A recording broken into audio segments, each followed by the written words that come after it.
le quart de production, bien, ce que vous voyez en avant, c'est tout ce qui est réalisation. C'est vraiment le contenu artistique, le contenu, et tout se passe en avant. Fait que tous les signaux sont gérés par l'équipe en avant. Là, vous avez le réalisateur qui est au centre, c'est les deux producteurs qui sont à côté de lui, le producteur exécutif qui est assis au bout, l'aiguilleur qui est assis là.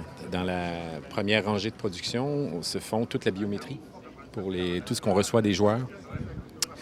Les signaux biométriques de tout ce qui est rythme cardiaque, effort physique, etc., etc. Sur la troisième rangée, se fait tout ce qui est graphique, ce qui va aller en ondes au niveau graphique avec tout ce qui est data, au niveau de la distance entre chaque coureur. Donc, beaucoup de choses qui se passent aussi au niveau graphique, au troisième banc. Ça a 16 personnes en production présentement pour juste au niveau contenu. Et ça continue de l'autre côté, au niveau technique. Puis au niveau des conditions climatiques qu'on vit présentement aujourd'hui, est-ce que ça a une influence particulière pour vous?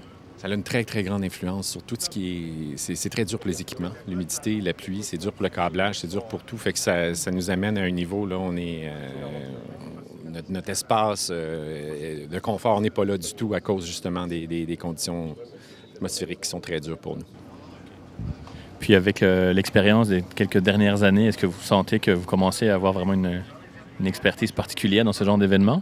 Ah, mais on peut dire qu'au Canada, Cerdi Vidéo a développé une expertise extraordinaire au niveau du cyclisme. Je ne crois pas qu'il y ait personne d'autre qui pourrait faire en ce moment, à ce niveau-là, d'autres courses de ce niveau-là international.